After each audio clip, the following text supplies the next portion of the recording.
Bonjour à tous, bienvenue à cette conférence du Collège Belgique consacrée à Tolkien et à son œuvre. Je pense qu'on est beaucoup dans la salle à avoir un souvenir assez précis de notre rencontre avec Le Seigneur des Anneaux. En ce qui me concerne, ceux qui me connaissent bien ne seront pas étonnés que ça se soit passé en montagne à l'occasion de vacances de ski. C'était en 1976, j'avais 14 ans et mon voisin de dortoir lisait un drôle de petit livre dont la couverture m'avait étonné. J'avais lu la 4e de couverture, j'avais un peu feuilleté le livre, il m'en avait parlé. Et dès que je suis rentré en Belgique, je me suis précipité chez le libraire. J'ai acheté le premier volume, je l'ai dévoré, j'ai été acheter le deuxième, je le vois encore très bien, une couverture identique, mais un fond bleu roi. Et puis le troisième volume, je les ai tous lus très rapidement, et puis je ne suis jamais véritablement sorti de l'univers de Tolkien.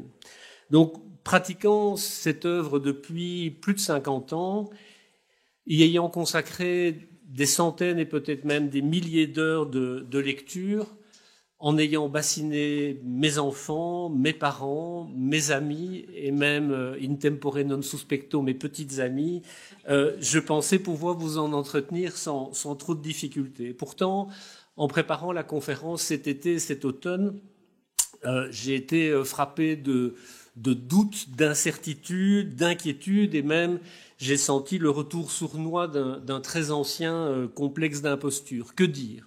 On a écrit tellement de choses sur Tolkien, que choisir ? À qui m'adresser ? Il y a ici dans le public certainement des experts, mais d'autres qui n'ont vu que les films, d'autres qui n'ont rien vu et qui viennent par curiosité se demandant comment Tolkien peut bien rentrer à l'Académie. Sur quel ton parler ? Prendre un ton très académique ou au contraire s'adresser aux fans et parler de l'histoire ? À quel titre m'exprimer ? Je ne suis pas professeur de littérature et je n'ai pas été élu à l'Académie pour ma connaissance de l'œuvre de Tolkien. Et finalement, sous quels angles aborder l'auteur et son œuvre ? Alors la présence annoncée parmi vous, si mon PC veut bien fonctionner, la présence annoncée de personnes qui me sont chères, mais dont je sais qu'elles n'ont ni lu les livres, ni vu les films, a causé évidemment dans la préparation de la conférence un surcroît d'anxiété, avant que je ne comprenne que ces personnes m'offraient en réalité la solution. Je n'ai d'autre choix ce soir que de vous parler avec cœur de cette œuvre qui me fascine depuis si longtemps, afin de tenter de justifier l'intérêt que j'y porte et de partager la richesse que j'y trouve. Je vais donc m'improviser guide et explorer avec vous le labyrinthe d'une œuvre qui est réellement protéiforme. Alors, vous savez, quand on propose une conférence au Collège Belgique, ça se passe toujours des mois, voire parfois plus d'une année avant la date fatidique, et je pensais couvrir 3 sujets. Présenter l'ensemble des écrits de Tolkien, qui dépassent très largement le seul Seigneur des Anneaux. En deuxième lieu, et c'est vraiment le cœur de la conférence d'aujourd'hui, expliquer la manière dont les différents textes ont émergé, le but étant de révéler la cohérence qui se cache derrière des textes qui montrent une très grande diversité de tons. Je pense évidemment en particulier à l'articulation entre le Hobbit, le Seigneur des Anneaux et le Silmarillion, mais aussi à l'articulation entre ces romans et l'œuvre académique de Tolkien. Et puis en troisième lieu, je voulais partager avec vous quelques clés de lecture ou quelques niveaux de lecture de l'œuvre de Tolkien, car c'est justement leur multiplicité qui justifie à mes yeux le plaisir que j'ai à y revenir encore et encore ad libitum. Alors j'ai été un peu dépassé moi-même par mon sujet, et j'ai donc décidé de reporter cette 3e partie, celle consacrée aux multiples niveaux de lecture, à une 2e conférence qui aura lieu l'année prochaine, à peu près à la même saison, et qui devrait coïncider avec la sortie d'un petit livre dans la collection L'Académie en poche, que vous connaissez tous, je suppose. Alors, on peut commencer, et puisque Tolkien était un grand amateur et un fin connaisseur des contes de fées, je vais me placer sous la houlette de Hans Christian Andersen, qui débute ainsi un conte que vous connaissez tous, La Reine des Neiges. Eh bien, commençons cette histoire. Lorsque nous aurons terminé, nous en saurons plus que nous n'en savons maintenant. Alors, John Ronald Reuel Tolkien est né en 1892. Je ne vais pas non plus parler de sa biographie en détail. J'en parlerai un peu plus lors de la 2e conférence. Je vous cite simplement sa date de naissance, 1892. Tolkien a consacré toute sa carrière à l'enseignement de la langue et de littérature anglaise médiévale à l'université d'Oxford. Mais il est évidemment, au premier chef, connu comme l'auteur de la trilogie du Seigneur des Anneaux et de son prologue, le Hobbit. Et ces livres ont connu, dès leur sortie, un très vif succès. Alors évidemment, ce succès a encore été amplifié et pérennisé par la sortie des 2 trilogies cinématographiques réalisées par Peter Jackson en 2001-2003 pour Le Seigneur des Anneaux et en 2012-2014 en ce qui concerne le Hobbit. Il faut noter d'entrée de jeu que ces 4 volumes, 3 pour Le Seigneur des Anneaux et 1 pour le Hobbit, sont réellement les arbres qui cachent la forêt de l'œuvre de Tolkien. Ils constituent en effet à 2 égards la partie émergée d'un monumental iceberg dont je voudrais vous présenter la partie immergée. Alors, un iceberg temporel d'abord. Ce qu'on appelle la quête d'Erebor, c'est-à-dire l'aventure qui est racontée dans le Hobbit. Alors je dis, pour ceux qui se demanderaient pourquoi je ne dis pas Bilbo le Hobbit, c'est que le titre anglais est The Hobbit et pas du tout, n'implique pas le nom du personnage, et je trouve que le Hobbit est une meilleure traduction. Donc l'aventure, la quête d'Erebor que rapporte le Hobbit va entraîner son héros, Bilbo, de sa demeure dans la comté jusqu'au mont solitaire dont il va contribuer à rendre le contrôle aux nains en le débarrassant de son encombrant dragon Smaug. Cette histoire se déroule grosso modo sur une année. Bilbo part de chez lui en avril et il revient en juin de l'année suivante. Il en est de même de la guerre de l'anneau qui entraîne Frodon de la même comté jusqu'à la montagne du feu où il détruit l'anneau de pouvoir et met ainsi fin au règne de Sauron. Aussi long que soit la trilogie, dans mon édition c'est plus de 1500 pages, le voyage aller-retour de Frodon dure même un peu moins longtemps que celui de son oncle qui avait eu lieu 77 ans plus tôt. Donc la première aventure, celle de Bilbo, initie une longue séquence d'événements que va clore la destruction de l'anneau. Et cette séquence marque la fin d'un âge historique qu'on appelle le tiers âge de la Terre du Milieu. Alors, on sait, si on lit les volumineux appendices au Seigneur des Anneaux, ce que tout le monde ne fait pas, beaucoup de gens sautent les préfaces, les postfaces, les avant-propos, les appendices et autres avant-propos, mais on sait que cet âge n'a pas duré moins de 3 millénaires. Et que, comme son nom l'indique, si on l'appelle le tiers âge, c'est qu'il a été précédé d'un second âge, c'est celui dont tente de s'emparer, personnellement je trouve avec un succès assez douteux, la série Netflix des Anneaux de pouvoir, et encore d'un premier âge qui raconte la genèse du monde et le combat homérique des elfes et des hommes contre Morgoth et ses armées infernales. Alors je rassure ceux qui ne connaissent pas du tout l'œuvre, toute la conférence n'impliquera pas une multitude de noms de personnages que vous ne connaissez pas, mais là je situe simplement la profondeur temporelle en disant c'est un récit qui dure 1 an, mais qui évoque une histoire extrêmement longue. Effectivement, pour moi, un des attraits principaux du Seigneur des Anneaux est de faire percevoir, à travers un récit qui se déroule sur un temps court, 2 courts récits qui couvrent une période d'1 année, de faire percevoir la profondeur temporelle vertigineuse des âges qui ont précédé. À la première lecture, donc je ne sais pas chacun où vous en êtes, mais à la première lecture, ces perspectives mystérieuses qui parsèment la geste héroïque de l'histoire et mettent le lecteur en contact avec ses lointains passés peuvent être vues comme de simples artifices littéraires, des constructions en trompe-l'œil.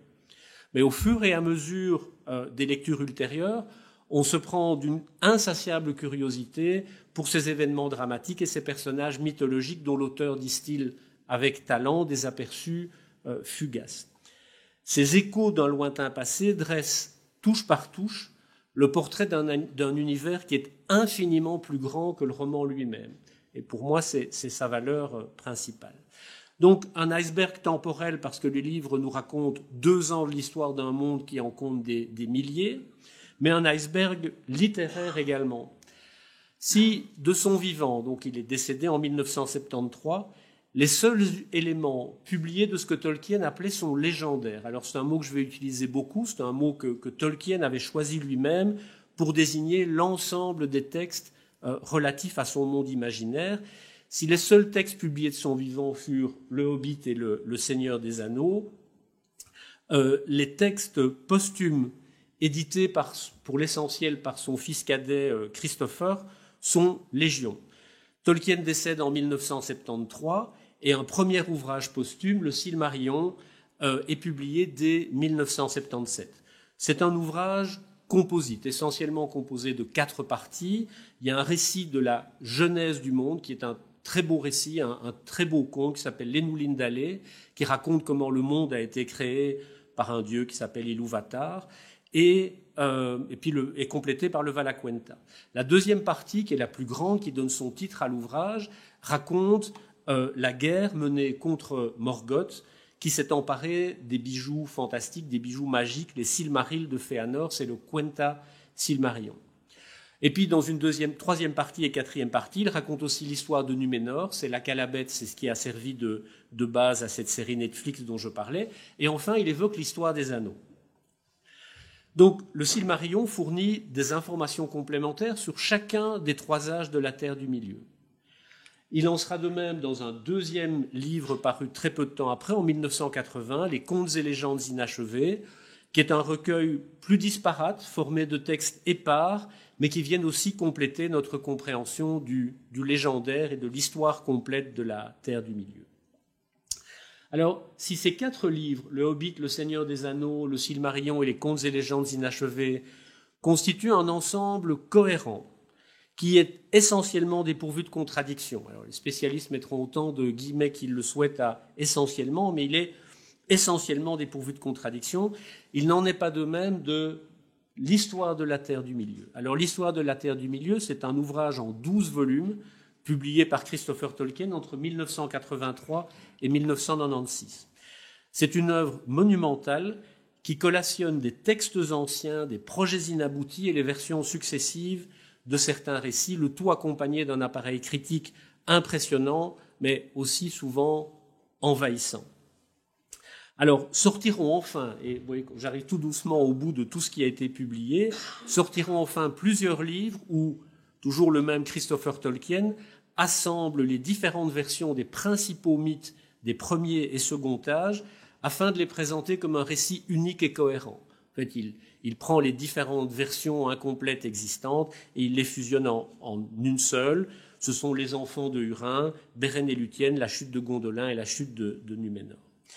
Alors, on voit bien sûr dans ce vaste projet éditorial posthume la marque d'une grande piété filiale, l'envie de rendre accessible l'œuvre dans toute sa complexité, mais ne nous voilons pas la face, il y a aussi dans le chef de la famille Tolkien la volonté de rentabiliser au maximum le capital littéraire dont ils ont hérité, et toutes les œuvres posthumes ne sont pas de qualité ni d'intérêt égaux. Alors, j'ai beaucoup évoqué les quatre évangiles dans cette conférence, mais si vous me permettez une analogie néo-testamentaire, on peut dire que le Hobbit, le Seigneur des Anneaux, le Silmarillion et les contes et légendes inachevés sont au légendaire ce que les évangiles canoniques, Jean, Luc, Marc et Matthieu, sont au Nouveau Testament. Les 12 volumes de l'histoire de la Terre du Milieu seraient alors plutôt les évangiles apocryphes, et les légendes reconstituées seraient à comparer aux 4 évangiles en un seul du chanoine Weber, un ouvrage très en vogue au début du siècle dernier et que ma grand-mère gardait précieusement sur sa table de chevet. Alors, l'iceberg littéraire dont je parlais ne s'arrête pas là, puisqu'il plonge encore sa partie immergée très profondément. Tolkien est l'auteur de plusieurs contes ou courts romans, ainsi que de livres pour enfants. S'ils ne sont en rien liés au légendaire, ils nous en apprennent en revanche beaucoup sur l'auteur en tant que père attentionné. Je pense à Mr. Bliss ou Roverandom ou les lettres du Père Noël.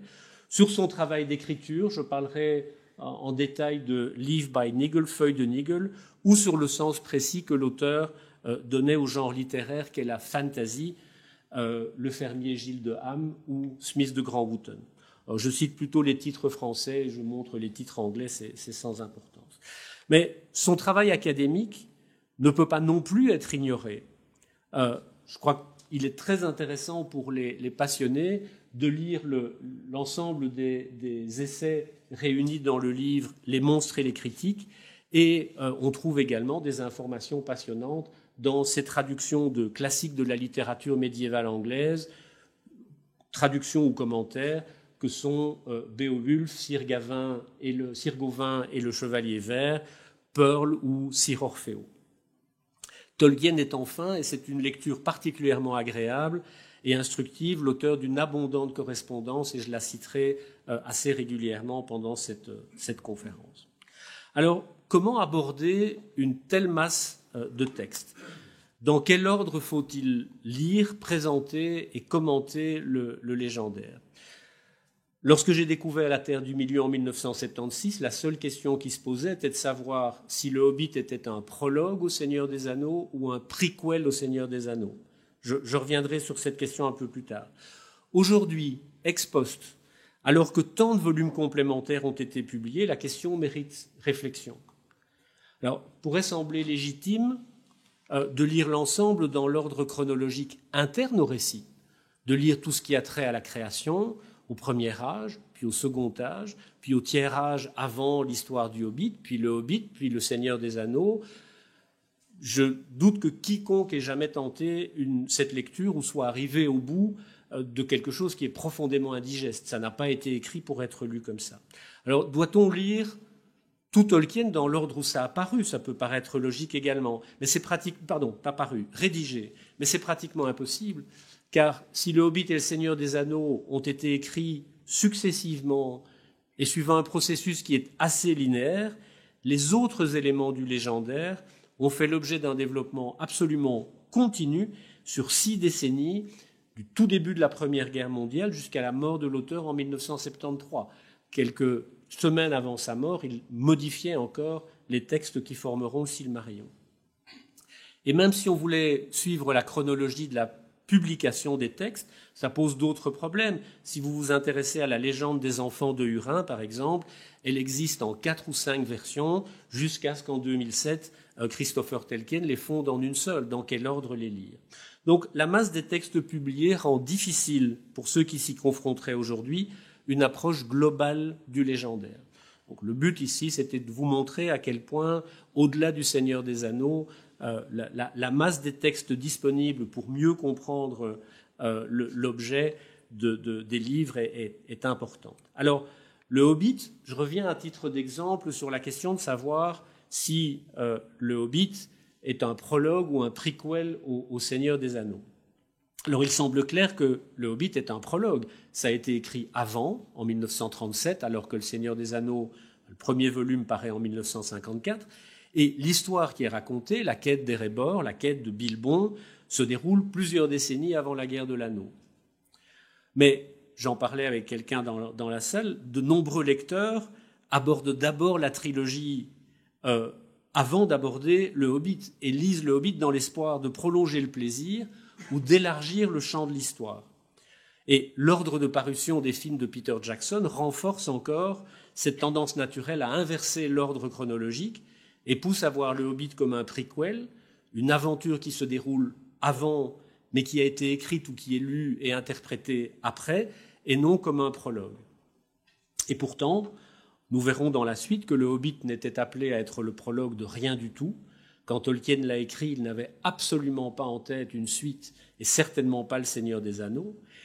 Et même l'édition actuelle des Aventures de Bilbon est le résultat de modifications assez substantielles apportées par l'auteur à l'édition originale pour en assurer a posteriori la cohérence avec le Seigneur des Anneaux. Il est possible aujourd'hui de lire l'édition originale, mais jusqu'il y a peu de temps, elle n'était même plus du tout accessible. Donc vous voyez que prequel ou prologue, c'est déjà une question en soi. Alors, il me semble finalement que si j'avais à conseiller un ordre de lecture à quelqu'un qui s'apprête à découvrir Tolkien, je recommanderais sans aucune hésitation de commencer par le Seigneur des Anneaux, y compris les appendices. Vous avez sans doute compris que j'ai un attachement particulier aux appendices. Puis de lire en parallèle tous les textes liés au tiers âge, qui sont dans le Silmarillion et les contes et légendes inachevés, parce qu'ils éclairent directement le récit central et ils sont donc proches de nous. Avant de passer au second âge, le second âge, on le connaît assez bien, au travers du personnage d'Aragorn, qui y fait de fréquentes allusions. Et puis alors éventuellement sans se presser, je viendrai à la Genèse et au premier âge. Or, ce n'est pas comme ça que les livres sont présentés. Je pense que ça explique le fait que pour un certain nombre, le Silmarillion ait un caractère parfois un peu rebutant. Et puis, il n'y a pas que ce que Tolkien a écrit lui-même.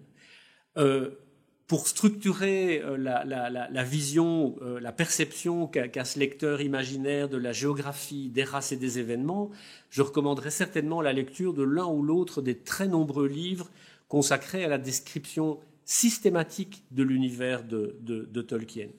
Il y a des atlas, de réels atlas, de plusieurs dizaines, presque centaines de pages, des dictionnaires, des encyclopédies, des chronologies. L'univers de Tolkien est tellement dense qu'il y a vraiment matière à le décrire aussi finement vu de l'extérieur. Il y a d'excellentes études critiques aussi, et puis il faut lire les essais de Tolkien, ses contes et nouvelles, et sa vaste correspondance. Alors seulement, éventuellement, là vous aurez aussi compris que ce n'est pas ma lecture préférée, vous pourrez attaquer l'histoire de la Terre du Milieu. Alors, vous l'aurez compris, et c'est un a priori que je ne peux pas cacher et que je revendique, l'ensemble de l'œuvre de Tolkien est pour moi constitué d'un chef-d'œuvre, Le Seigneur des Anneaux, sur lequel tout le reste, bien que d'intérêt, de qualité et de degré de finition inégal, projette de riches reflets. L'image est là pour vous dire qu'une cathédrale est belle en soi, mais les projecteurs qui la nuisent, la part de couleurs multiples, en révèlent des aspects cachés. C'est vrai de tout ce qui entoure le Seigneur des Anneaux. Alors, j'en viens à la deuxième partie, qui est la genèse de cette œuvre. Tolkien a 60 ans passés lorsque paraît Le Seigneur des Anneaux. Et la très lente émergence de ce roman dans sa vie s'explique par un long et lent processus de convergence entre trois personas de l'auteur que je désigne par les mots le perfectionniste, le philologue et le conteur, et que je vais évoquer l'un après l'autre. C'est donc cette trinité tolkienienne que je voudrais évoquer avec vous. Alors ça peut paraître étrange de commencer par le perfectionniste, mais c'est essentiel pour comprendre un certain nombre de traits de l'œuvre et expliquer pourquoi l'immense majorité de la production de Tolkien n'a été publiée qu'après sa mort, alors qu'elle a été écrite bien avant sa mort, parfois même dans sa prime jeunesse. Et pour éclairer ça, je voudrais vous parler d'une nouvelle qui s'appelle Feuilles de Nigel. Je commence par un petit préambule. Tolkien n'aime pas les allégories. Il le dit haut et fort dans l'avant-propos à la seconde édition du Seigneur des Anneaux, parce qu'il cherche avant tout à prémunir le lecteur contre l'envie de faire une lecture allégorique du Seigneur des Anneaux. Non, dit-il, Sauron n'est pas Staline, non, l'anneau n'est pas la bombe atomique, non, les orques ne sont pas les soldats nazis. Donc il s'exprime sur l'allégorie en disant, je cite, « Je déteste cordialement l'allégorie dans toutes ses manifestations. Je préfère de loin l'histoire, vraie ou feinte, avec son applicabilité variable aux pensées et expériences des lecteurs. Je pense que beaucoup confondent applicabilité et allégorie, mais l'une réside dans la liberté du lecteur et l'autre dans la domination intentionnelle de l'auteur. » Alors, pourquoi je parle d'allégorie ? C'est justement pour évoquer Feuilles de Nigel. Cette nouvelle écrite entre 38 et 39, mais publiée en 1945, ne peut pas être lue autrement que comme une allégorie qui met en scène, au travers du personnage de Nigel, les craintes et les ambitions de l'auteur. Je vous explique, je vous résume la nouvelle. Un peintre nommé Nigel vit dans une société qui ne valorise guère l'art. Travaillant pour son propre plaisir à une toile représentant un grand arbre et à l'arrière une forêt lointaine, d'où mon illustration, il s'attache à peindre chaque feuille avec un souci obsessionnel du détail, tentant de rendre à chacune sa beauté unique. Pour avancer dans ce travail, Nigel abandonne ses autres projets, ou plutôt les intègre dans sa toile principale, qui devient une seule et vaste incarnation de sa vision. Les tâches du quotidien et un voisin envahissant qui sollicite souvent son aide empêchent Nigel d'accorder à son travail l'attention nécessaire et la toile reste inachevée. Nigel sait par ailleurs qu'un grand voyage l'attend qu'il ne souhaite pas entreprendre, mais qu'il ne pourra pas perpétuellement reporter. Lorsque vient le moment de partir, Nigel est mal préparé et laisse sa maison en désordre. La toile qu'il peignait toujours incomplète est découverte par ses voisins qui ne la comprennent pas. Ils en extraient le dessin d'une seule feuille qu'ils exposent au musée de la ville. D'où le titre du conte qui est simplement la mention placée sous le tableau « Feuille de Nigel ». Et ils utilisent le reste de la toile pour réparer le toit où elle se délave et se détériore. Pendant que ses voisins déconstruisent son œuvre, le voyage de Nigel le conduit dans une institution mi-école, mi-prison, où il est contraint d'accomplir des tâches subalternes. Lorsqu'il est finalement libéré, il poursuit son voyage et aboutit à une vallée où il trouve son arbre et sa forêt, mais ils sont plus parfaits et plus riches de détails qu'il n'aurait jamais pu les peindre. Alors, la lecture chrétienne de cette nouvelle est évidente. Le voyage que Nigel craint d'entreprendre, mais ne peut reporter, c'est la mort qu'il sent venir. L'institution qui le réforme, c'est le purgatoire, et la vallée où il trouve son arbre appartient au paradis. Vous savez que Tolkien était un catholique fervent, et il souligne par ce biais que la perfection n'est pas de ce monde et n'appartient qu'à Dieu. Mais ce n'est pas cette lecture-là qui m'intéresse évidemment. C'est le portrait pessimiste et résigné que Tolkien fait de sa propre création artistique, au travers du personnage de Nigel auquel il s'identifie. Et c'est cet aspect-là qui est touchant. Tolkien craint en effet que son travail créatif ne soit de peu de valeur. Il le qualifie dans une lettre de folle marotte, mad hobby. Il a aussi conscience de son perfectionnisme et sait que, constamment distrait par les autres, son enseignement, sa famille, ses amis, les soucis du quotidien, il laissera une œuvre inachevée. Alors qu'il porte déjà, on est en 38-39, il porte déjà le légendaire tout entier dans son esprit, il craint, alors qu'il approche de la cinquantaine, que, telle la feuille, modeste rescapée du projet grandiose de Nigel, le Hobbit ne soit la seule trace, aussi aboutie qu'insignifiante, qu'il laissera de son œuvre. Il craint que les milliers de pages déjà rédigées, qui constituent un ensemble hétéroclite, perpétuellement recommencé mais toujours inachevé, ne disparaissent négligées et incomprises à son décès. Le perfectionnisme de Tolkien était en effet irrépressible, tout comme sa capacité à procrastiner. S'il n'y avait pas eu la pression continue de son éditeur et de ses proches, il est plus que probable que ni le Hobbit, ni le Seigneur des Anneaux n'aient jamais été publiés. Tolkien, comme Nigel, interrompait systématiquement son travail pour obéir à des obligations, bien sûr, mais aussi pour travailler en parallèle à d'autres textes et projets, voire pour réécrire et réécrire encore autrement des textes qui étaient déjà presque finalisés. C'est à ce perfectionnisme qu'on doit le fait que la plus grande partie de son œuvre ait été publiée de manière posthume. Plus positivement, évidemment, c'est aussi à ce travail incessant de refonte, de réécriture, de correction, d'ajout, de retranchement qu'on doit l'exceptionnelle cohérence de la trilogie. Petite parenthèse, connaissant le perfectionnisme de Tolkien et son refus de publier un texte qu'il aurait considéré comme inachevé, on peut s'interroger sur le jugement qu'il aurait porté sur ses publications posthumes. Dans un essai connu, consacré aux contes de fées, il écrit, je cite, « Nous devons être satisfaits de la soupe qui nous est servie et ne pas souhaiter voir les os qui ont servi à préparer le bouillon.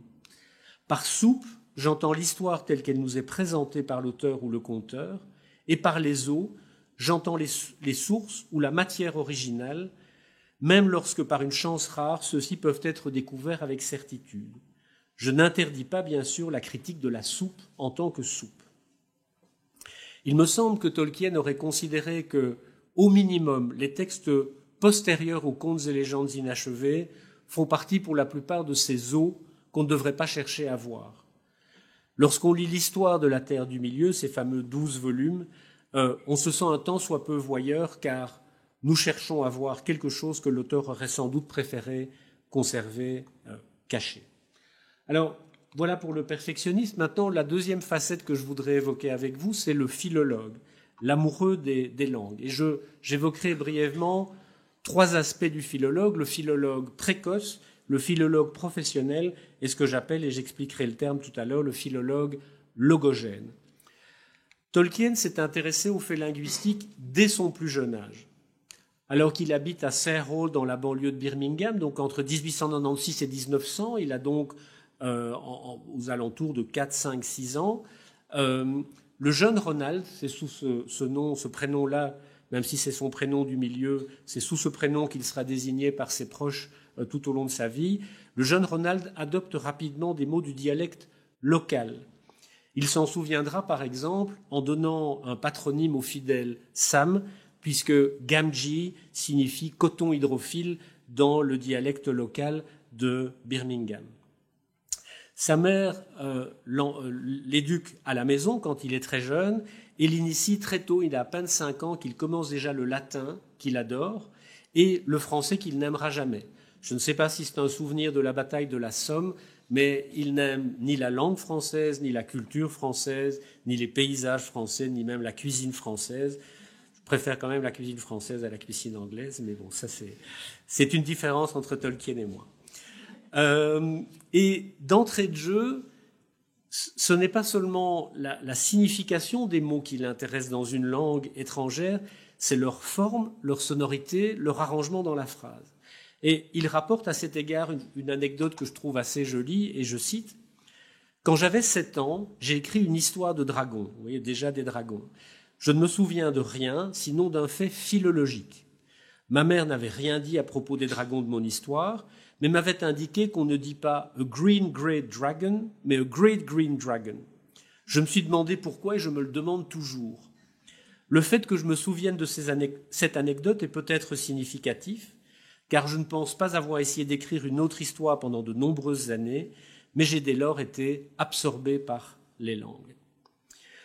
Tolkien revient à Birmingham, il entre au collège King Edward, il a à peine 10 ans, il commence l'étude de l'allemand, poursuit celle du français et découvre le grec.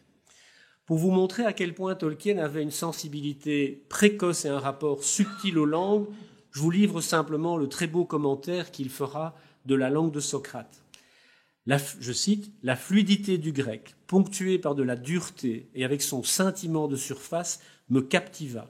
Une part de son attrait était liée à son antiquité et à son éloignement. Je n'étais plus chez moi. » Pour vous donner aussi une idée de la maîtrise des langues qu'il atteint très très jeune, il maîtrisera suffisamment le grec ancien à l'issue de sa scolarité pour improviser une longue tirade dans cette langue à l'occasion d'un débat en latin organisé par la Debating Society de son école, où il assumait le rôle d'un ambassadeur grec auprès du Sénat romain. Je me demande quel adolescent ou quel adulte, à vrai dire, serait capable de faire ça aujourd'hui. Alors, il n'y a pas que les langues anciennes, ni l'allemand et le français. Le professeur de littérature anglaise du collège encourageait aussi ses élèves à lire Chaucer. Et il leur récitait les contes de Canterbury dans le texte original en moyenne anglais. Alors, pour me ménager une toute petite pause et pour vous mettre dans la peau du jeune Tolkien découvrant cette langue, je vous propose d'écouter Michael McClure, le grand poète de la Beat Generation, l'ami de Jack Kerouac, qui récite ici le prologue aux contes de Canterbury. La séquence est tirée du film de Martin Scorsese et de Last Waltz, qui documente le concert d'adieu du band en 1976. Très beau film, très belle musique. Et voilà.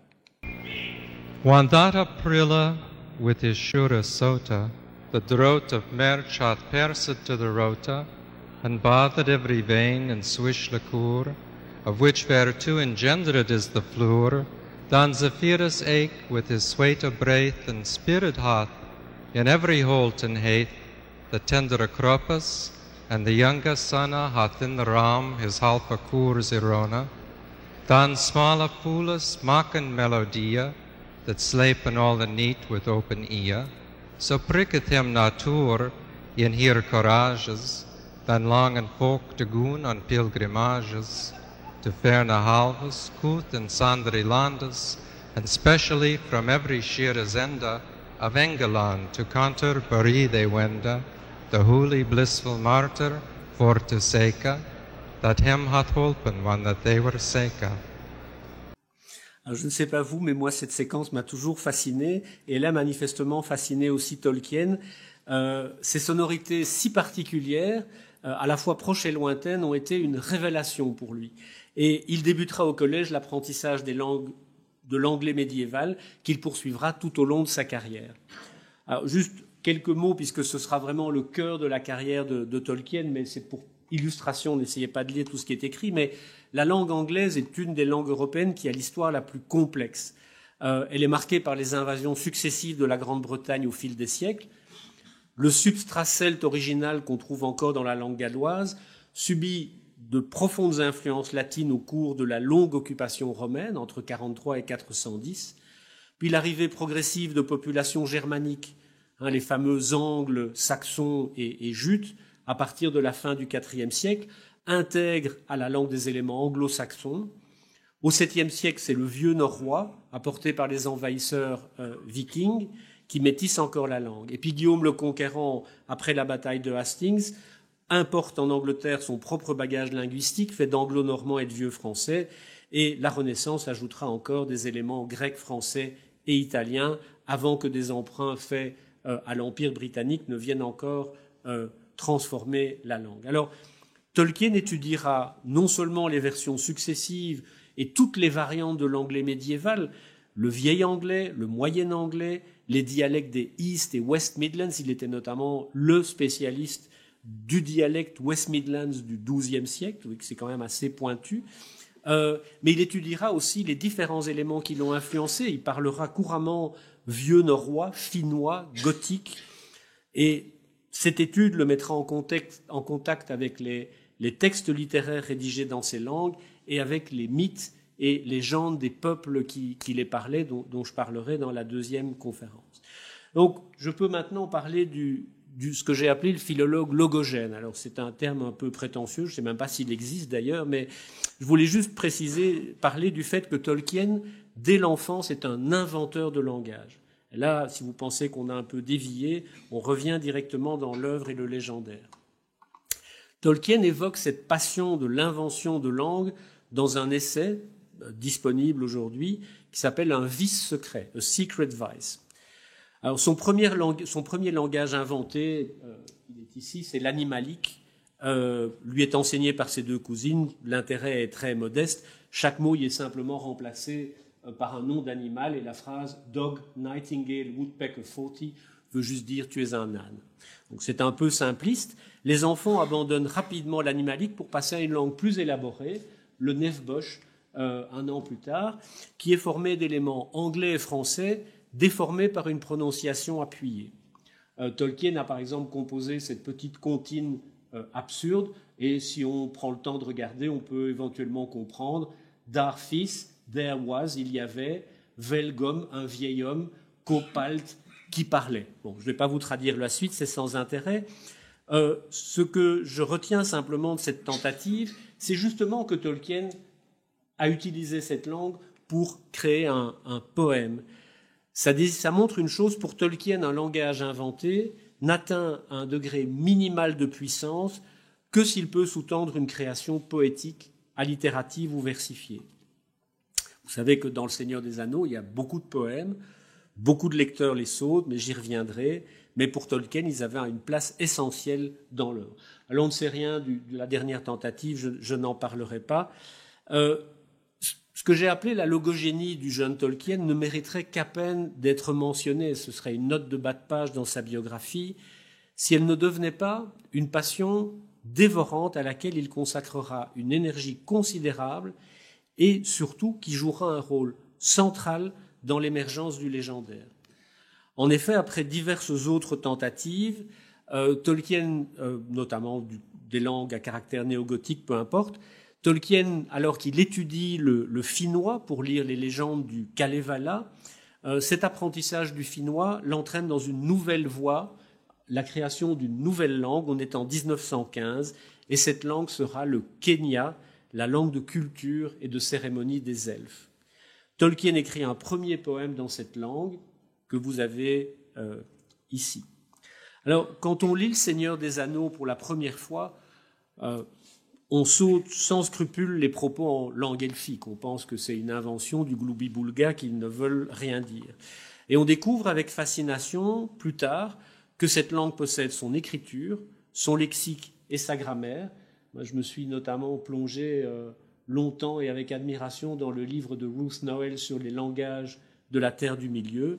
et que les textes peuvent être traduits. Par exemple, ce poème qui est ici peut être traduit en « Ô automne aux nombreuses hirondelles, l'air est si plein de plumes dorées et d'autres rouges-oranges qui rappellent les joyaux d'Eldamar ». Bon. Tolkien perçoit rapidement qu'une langue, en l'occurrence le Kenya qu'il invente, ne peut se passer de locuteur. Une langue doit être parlée par quelqu'un. Et ces locuteurs doivent avoir une mythologie. Il souligne dans l'essai que j'ai déjà cité, A Secret Vice, l'étroite interdépendance de ces éléments. Je cite, « Pour construire parfaitement un langage inventé, il est nécessaire de créer au moins une ébauche de mythologie concomitante.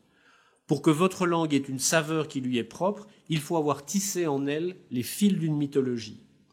L'inverse est vrai, votre construction langagière produira d'elle-même une mythologie. » Tolkien se dit donc, qui sont ces locuteurs du Kenya? Quelle est la mythologie que cette langue nouvelle secrète et dont ils sont les acteurs? Il trouvera la réponse à ces questions en étudiant Le Christ de Cynewulf, un poème du 8e siècle en vieil anglais. Tolkien est frappé par deux vers que je vous cite, je les donne en français, « Salut et Arendelle », le plus brillant des anges envoyé aux hommes sur la terre du milieu. Alors, ce n'est pas les mots terre du milieu qui le frappent ici. La terre du milieu, c'est une terminologie tout à fait classique dans la mythologie, dans les mythologies nordiques, qui désigne simplement le territoire où habitent les hommes et qui est coincé entre le territoire des dieux et le territoire du démon. Ici, c'est différent, c'est le mot Earendel. Ce nom résonne en lui, et dès l'été 14, il écrit un poème intitulé « Le voyage d'Earendel, étoile du soir ». Et dans ce poème, le personnage, Earendel, fait un long voyage en bateau et arrive en vue d'une côte inconnue où habitent des fées et des elfes. Pour Tolkien, c'est un choc, c'est une illumination. Ce peuple qui parle Kenya, ce sera justement celui des fées et des elfes qui apparaissent dans le poème et qu'Earendel aperçoit au cours de son étrange voyage. Tolkien tient ici le premier élément de son légendaire, on est en 1914-1915. Alors, on a, et j'insiste, j'espère que ce sera clair, on a ici un mécanisme absolument emblématique du mode de production tolkienien. Un nom ancien, Earendel, qui n'est pas de lui, qu'il trouve dans la littérature, ce mot frappe son imagination. Il lui invente une destinée. Et il crée, par ailleurs, sans but préconçu, une langue imaginaire. Et la fusion de ces deux éléments sera en totalité beaucoup plus que la somme des parties. Ce n'est pas que Tolkien exploite un peu gratuitement par une stratégie de remploi une création dans une autre. Non, il découvre, comme le ferait un anthropologue, que la langue de ce peuple dont il ne sait encore rien est le Kenya dont il commence à percevoir toute la richesse. La langue inventée à partir de là n'est plus la sienne, elle devient celle d'un peuple dont il est appelé à rapporter l'histoire. Si dans l'évangile de Jean, ça commence par « le Verbe s'est fait chair », chez Tolkien, le mot se fait matière, héros, pays, légende. À peine prononcé, il engendre sa propre réalité et fait émerger tout un univers. Tolkien va se mettre à rédiger, à inventer cette mythologie dès 1917. Il se remet difficilement de la fièvre des tranchées dans un petit cottage à la campagne dans le Staffordshire, et il commence à la rédiger. Les 5 premiers volumes de l'histoire de la Terre du Milieu présentent plusieurs éléments de cette époque sous de multiples variantes. Les textes sont soit en prose, c'est le cas du livre des Contes perdus, les 2 premiers volumes, ou forme de longs poèmes, comme dans le Lait de Beleriand, il y a le 3e volume. Ces mythes vont évoluer dans le temps et vont converger et prendre leur forme définitive dans le Silmarillion. Vous voyez donc que le Silmarillion a été écrit, en quelque sorte, bien avant le Hobbit et bien avant le Seigneur des Anneaux. Pourtant, il a été publié seulement en 1977, après un important travail éditorial, mais ce n'est pas une production tardive. On a des éléments qui montrent que dès 1937, l'année de publication du Hobbit, Tolkien le présente à son éditeur, et son éditeur le refuse en lui disant « mais c'est pas ça que les lecteurs veulent plus de Hobbits ». Et en 1952, Le Seigneur des Anneaux est prêt, il faudra encore 2 ans pour qu'il soit publié, parce que Tolkien se bat pied à pied avec son éditeur pour que le Silmarillion soit publié en même temps. Là, c'est simplement dans l'Angleterre de l'après-guerre, un problème de manque de papier qui rendra le projet impossible. Certes, le Silmarillion évoluera encore dans les décennies qui suivent, mais Tolkien ne trouvera jamais ni le temps ni l'énergie de le faire aboutir. Je vous invite à vous souvenir un moment de Nigel, le peintre dont j'ai parlé. Le portrait que Tolkien donnait de ce personnage à l'œuvre perpétuellement incomplète avait réellement dans son esprit un caractère prémonitoire. Alors, notons d'ailleurs que Tolkien était assez pessimiste quant à l'intérêt que le Silmarillion pourrait soulever. Je cite, « J'avais peu d'espoir que d'autres puissent être intéressés par la mythologie et les légendes des jours anciens, particulièrement parce que ce travail était avant tout d'inspiration linguistique et avait été commencé pour fournir l'arrière-plan historique nécessaire aux langues elfiques. » Voilà, j'ai fait un très long portrait du philologue, mais c'était important parce que vous voyez ce qui est vraiment à l'origine de tout ce que nous connaissons du légendaire. À l'origine se situe cette langue inventée, le Kenya. Mais il est temps maintenant de parler, d'évoquer la troisième persona, le conteur.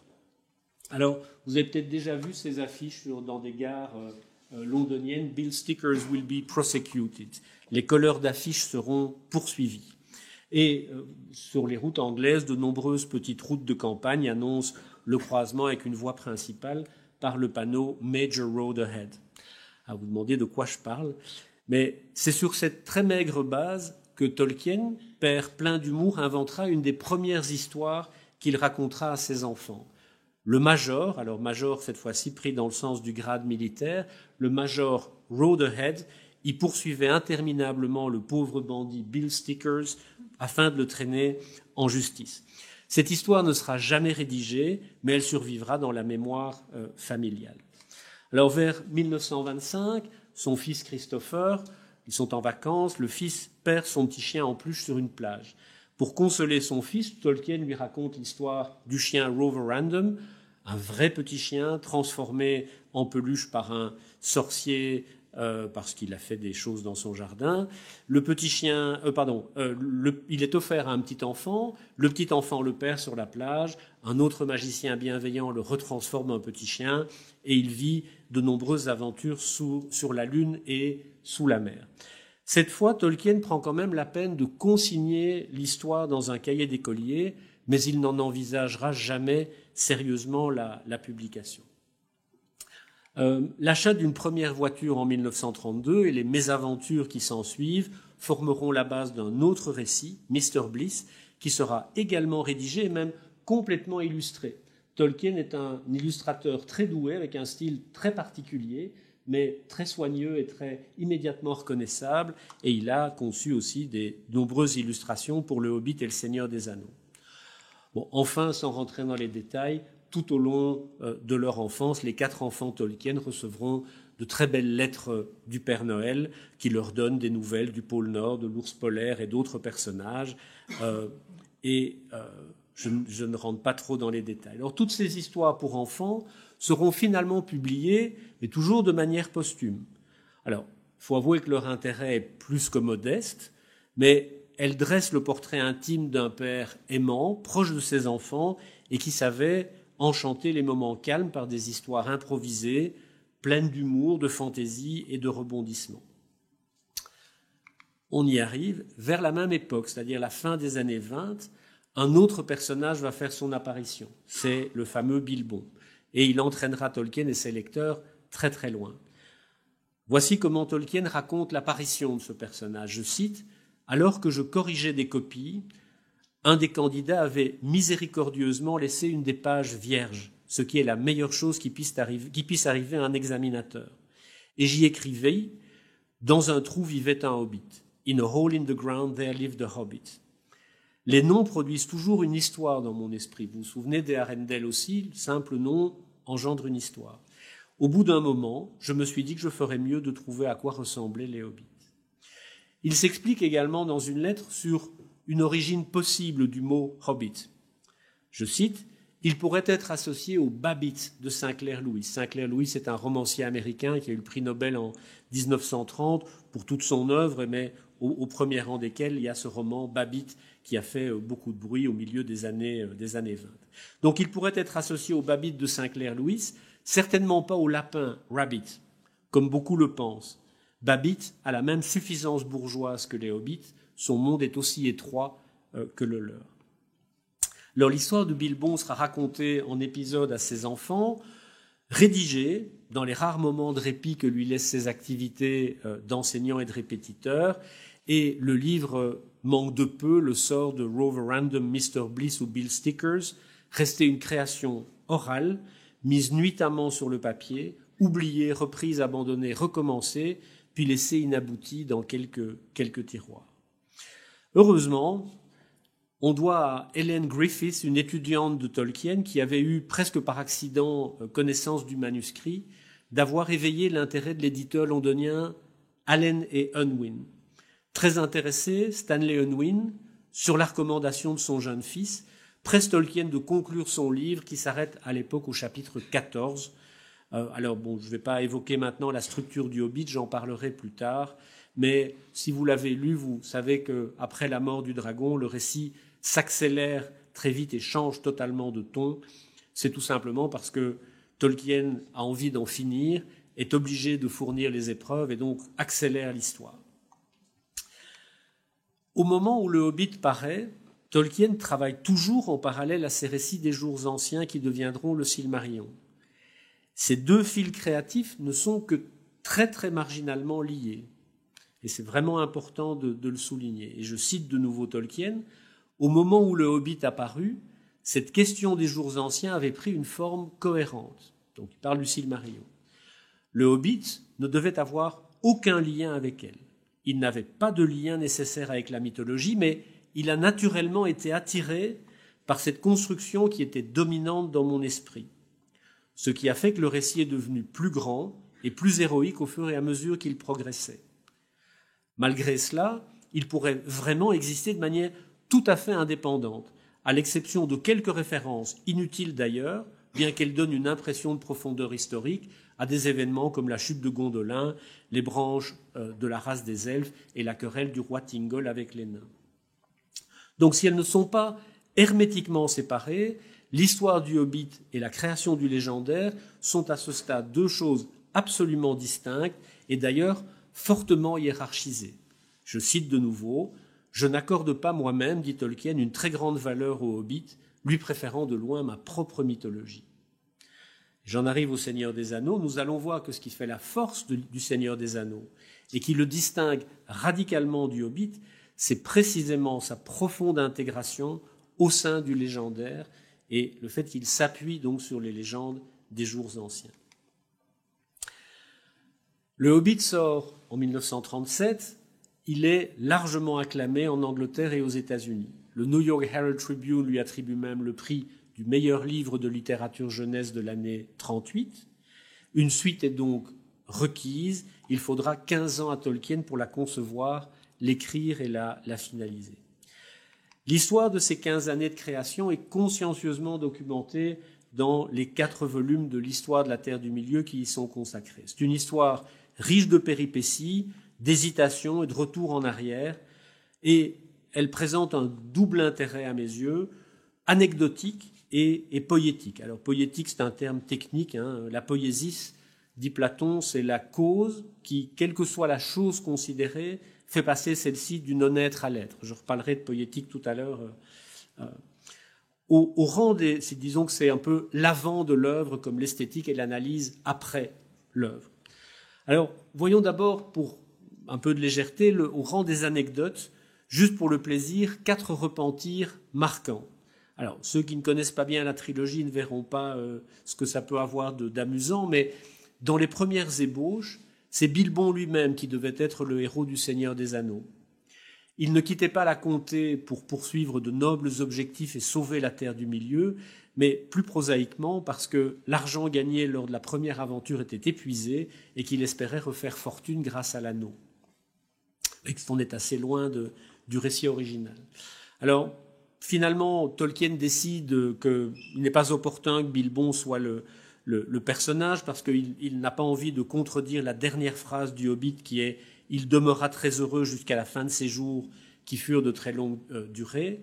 Donc Bilbon est finalement remplacé, d'abord remplacé par le fils de Bilbon, et puis par son neveu, et ce neveu s'appelle très longtemps, jusqu'en 41, je crois, au 42, s'appelle Bingo, et pas Frodo. Bon. Alors, troisième exemple, c'est que Gandalf n'est pas là au moment où Frodon quitte la comté, et cette absence s'expliquait dans un des avant-projets par le fait que Gandalf avait été retenu prisonnier dans la forêt de Fangorn par le géant Silverbarb ou Treebeard. Donc, vous voyez que Treebeard, qui devient un homme, enfin une créature mi-homme, mi-arbre, et qui joue un rôle essentiel dans la défaite de l'Isengard et la fin du règne de Saruman, était à l'origine plutôt du côté des mauvais et un géant. Dans une autre version préliminaire, ceux qui connaissent, le fils de l'intendant de Minas Tirith, Boromir, qui était jaloux d'Aragorn, s'acoquinait avec Saruman et se retournait contre le Gondor. Vous voyez qu'on a échappé, si je puis dire, à des versions extrêmement différentes de celles que nous connaissons. Alors, une des surprises que réserve la lecture de ces quatre livres est que la structure narrative du Seigneur des Anneaux trouve très vite, en tout cas livre par livre, sa forme presque définitive. Et ce qui est vraiment curieux, c'est que, par contre, les personnages qui animent ce canevas narratif changent plusieurs fois de nom, ça c'est pas très grave, mais aussi de personnalité, parfois même complètement de nature. Par ailleurs, et c'est le plus important, au fur et à mesure que va se développer le cadre général de l'histoire et que son caractère dramatique va s'affirmer, de nombreux éléments de l'intrigue, tout en restant formellement identiques, vont emprunter au contexte une portée et un sens totalement différents.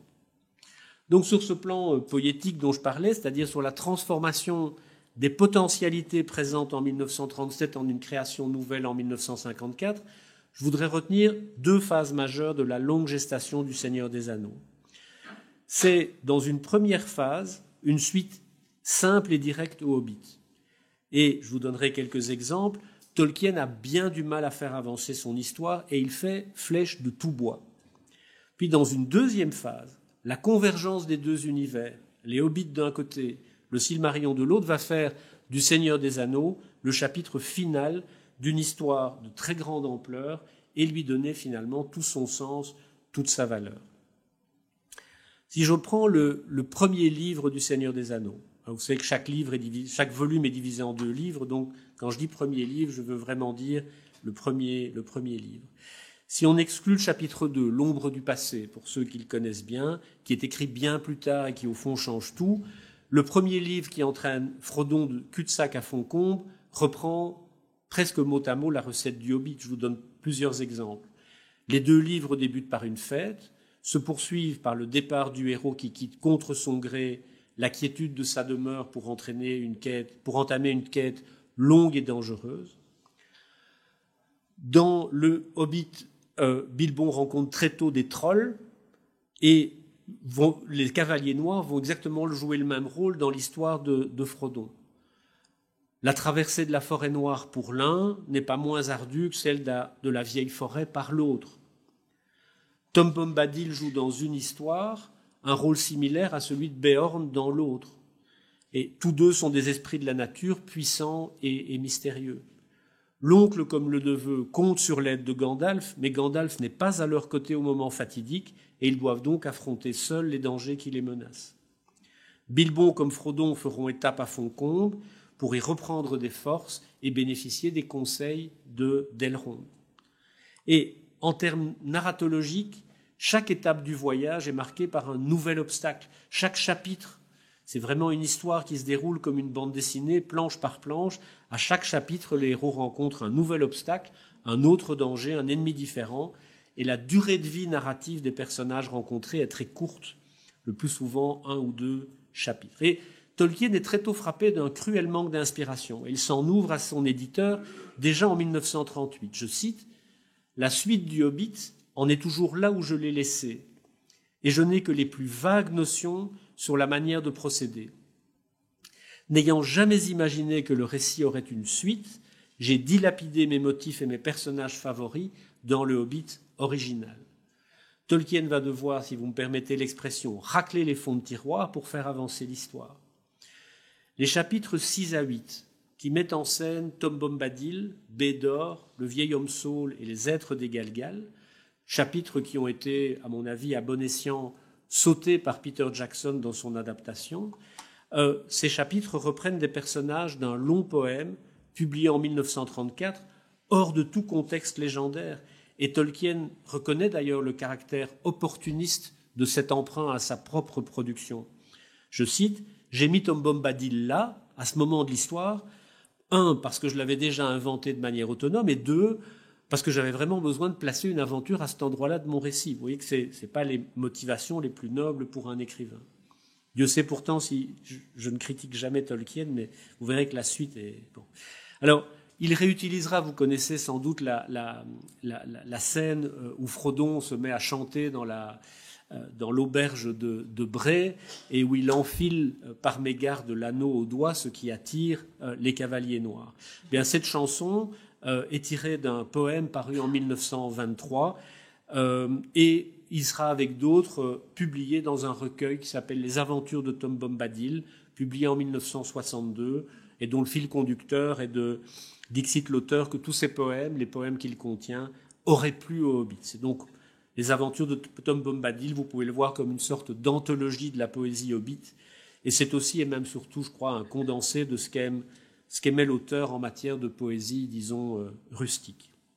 Alors, je ne sais pas si vous le percevez, mais écrire Le Seigneur des Anneaux à ce moment-là s'apparente pour l'auteur à un pensum, à une véritable punition. Et confirmant que son père ne sait pas à ce stade où son récit l'emmène, Christopher Tolkien qualifiera le premier état du texte de début sans destination.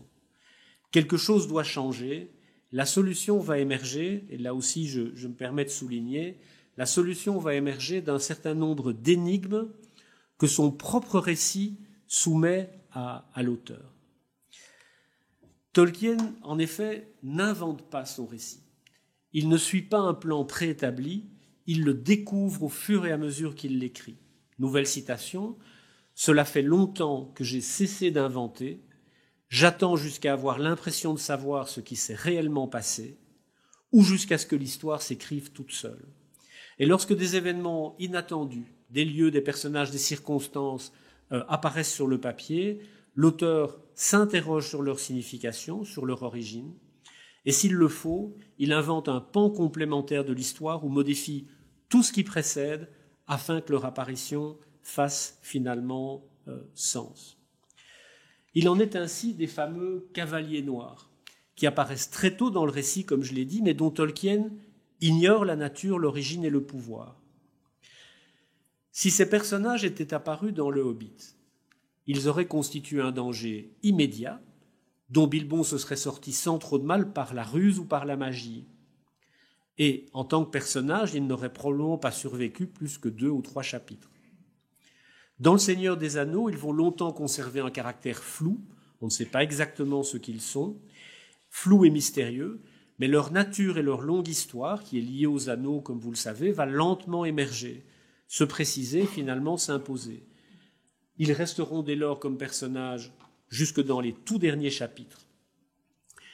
Si l'incertitude sur leur statut ne se lève que progressivement, ce n'est pas un artifice littéraire de l'auteur, ce n'est pas pour refléter la connaissance partielle qu'aurait le héros de leur nature. Ici, c'est le narrateur lui-même, c'est l'auteur qui n'est pas omniscient et qui découvre le monde en même temps que son héros. D'autres personnages, comme l'elfe Gildor, par exemple, rencontré en quittant la comté, créent très tôt un lien avec les légendes anciennes. C'est aussi un épisode qui ne se retrouve pas dans les films.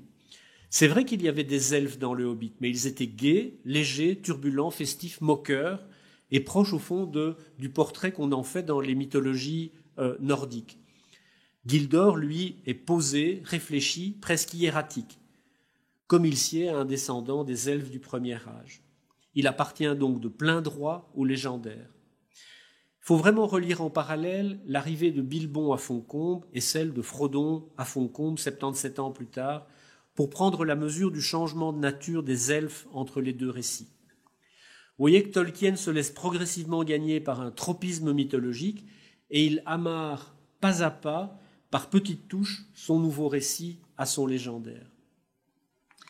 l'anneau lui-même, qui est le trait d'union essentiel entre les deux aventures, n'est guère plus au début du Seigneur des Anneaux que ce qu'il était à la fin du Hobbit. C'est un anneau magique, comme on en trouve dans beaucoup de contes, qui rend son porteur invisible.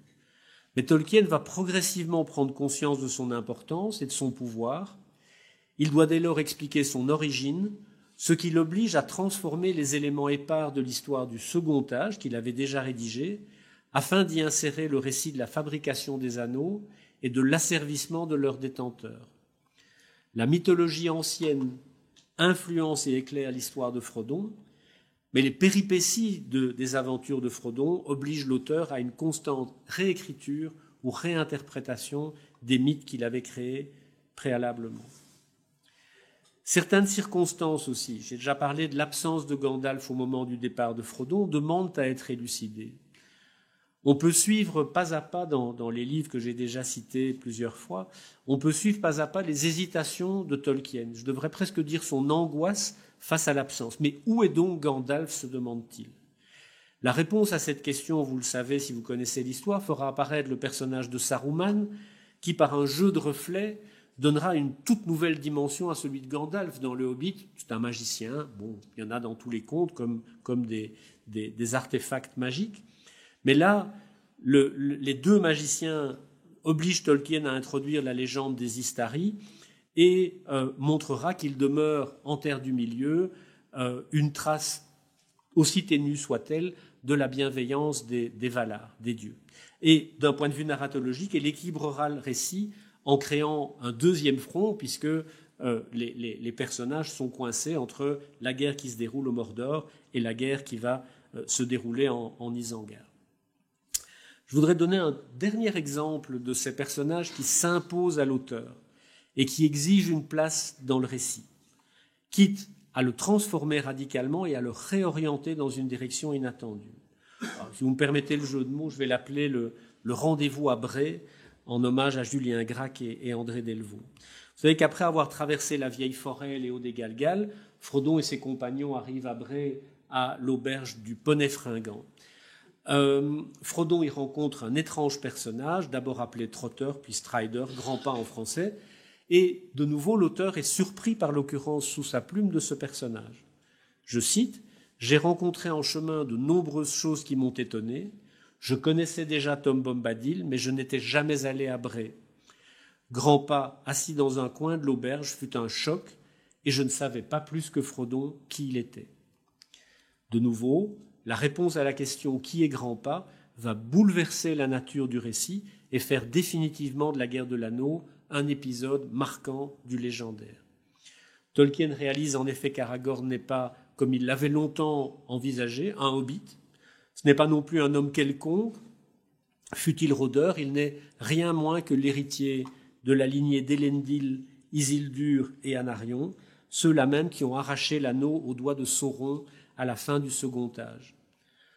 En Aragorn survit le souvenir de Numénor, en lui peuvent se réunir les royaumes d'Arnor et de Gondor. Il lui appartient d'unir les peuples libres dans la lutte contre le Mordor. Je cite, « L'histoire est désormais irrésistiblement attirée vers l'ancien monde et devient un récit de sa fin et de sa disparition. » Voilà, il faudra encore longtemps à Tolkien pour arriver à la forme finale de sa trilogie, mais il est clair que celle-ci est l'aboutissement d'un long et lent processus de convergence qui n'avait pas été planifié dès le début entre deux univers fictionnels, celui d'une part des langues inventées, de leurs locuteurs, de leur mythologie, et celui du conteur d'autre part, littéralement pris au piège du succès de son héros accidentel finalement. Je vous rappelle comment le Hobbit a été créé. Sous l'effet du perfectionnisme insatiable de Tolkien, la dialectique du monde des elfes et de celui des hobbits a abouti à une synthèse remarquable qui est le légendaire. Et je peux à présent en donner une vision panoramique cohérente. Le monde a été créé, les Valar lui ont donné forme, les elfes, les nains, les hommes, les aigles, les arbres, les orques qui sont apparus, chacun en leur temps. À la fin du premier âge, le bien a triomphé du mal, les héros ont rempli leur rôle et tissé le fil des légendes. Morgoth a été exclu du monde et son affidé Sauron a fait amende honorable. En récompense de leur aide dans cette guerre épique, Une nouvelle terre est offerte aux hommes mortels, Numénor. Sauron séduit les elfes et les hommes restés en terre du milieu et leur apprend l'art des anneaux.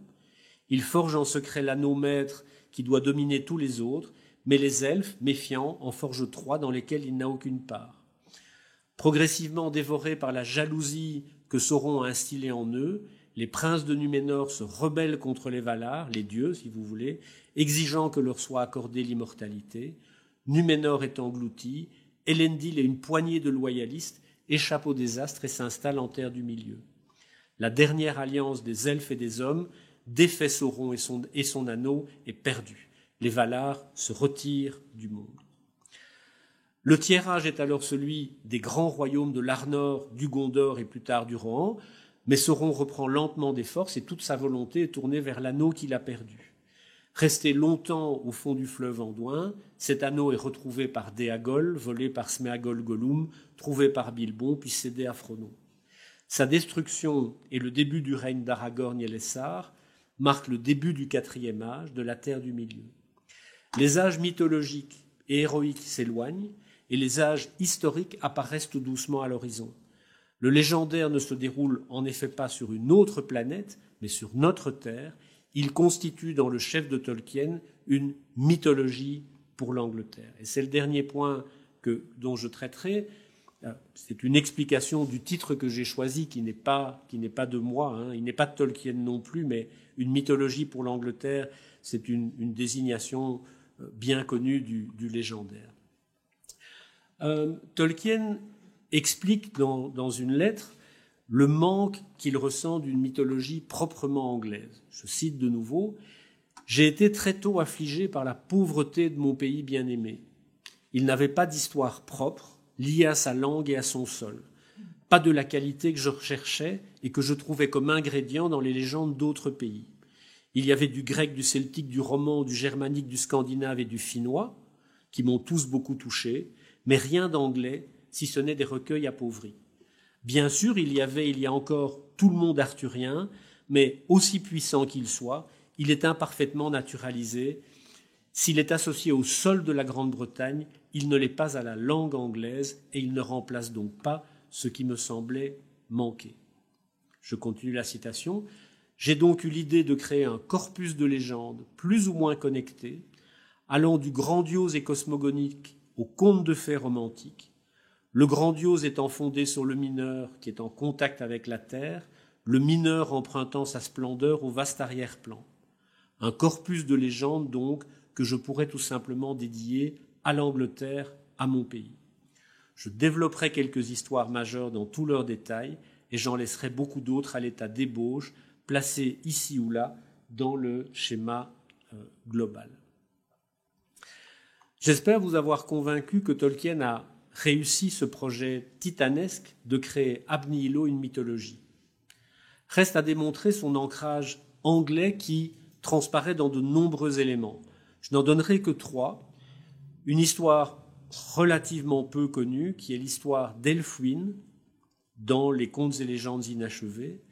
En deuxième lieu, la description du Rohan, et finalement celle de la comté. Alors, Elfwine, aussi appelé Eriol, est le personnage qui anime le récit cadre du livre des contes perdus, donc les 2 premiers volumes de l'histoire de la Terre du Milieu.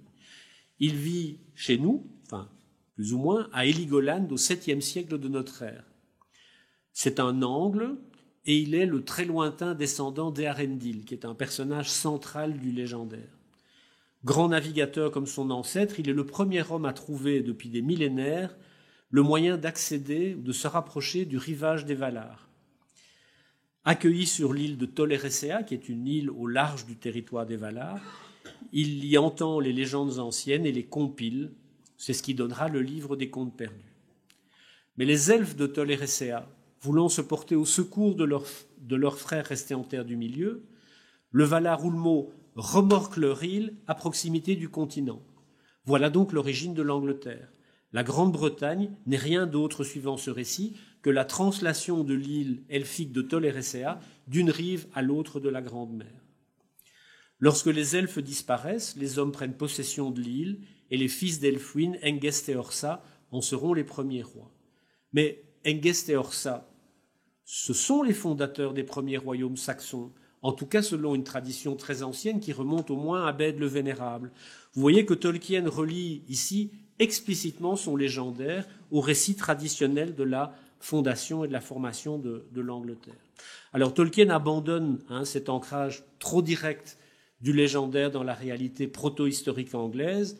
On ne retrouvera pas dans le Silmarillion, mais cette version même inaboutie confirme cette ambition de donner une mythologie à l'Angleterre.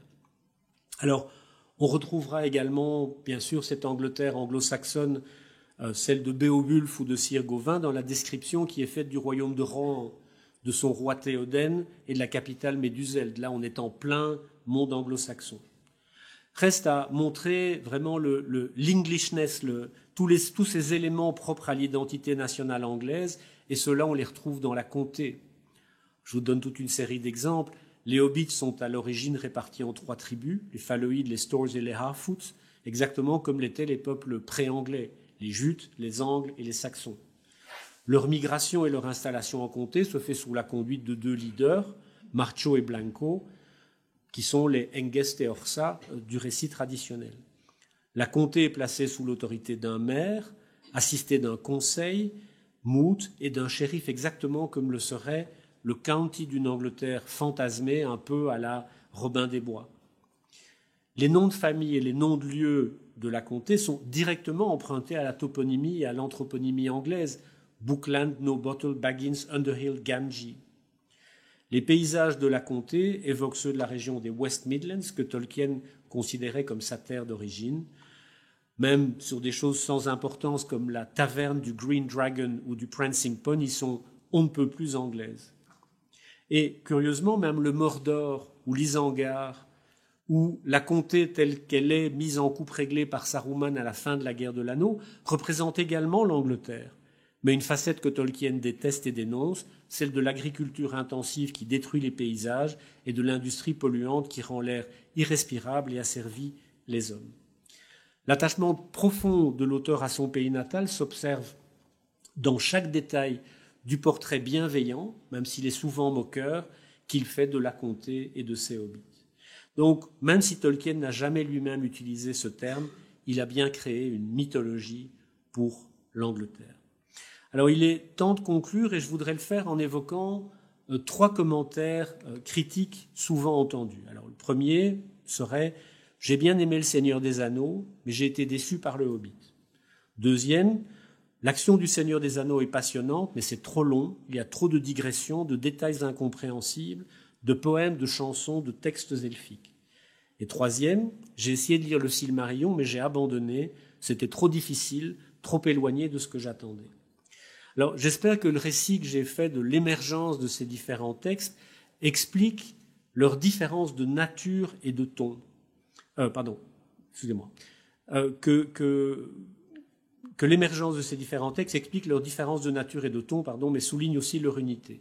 Alors, je ne suis pas ici pour faire du prosélytisme, ni pour excuser ou justifier tel ou tel travers de l'un ou l'autre texte, mais je voudrais en conclusion vous proposer ma propre approche du légendaire.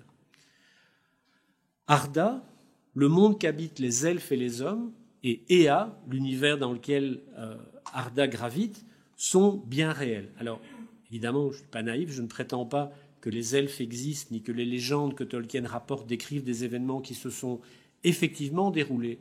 Mais j'applique simplement le précepte que nous enseigne Coleridge, qui demandait au lecteur, pour son propre plaisir, de suspendre temporairement et délibérément son incrédulité. C'est le concept bien connu en théorie de la littérature de la « willing suspension of disbelief ».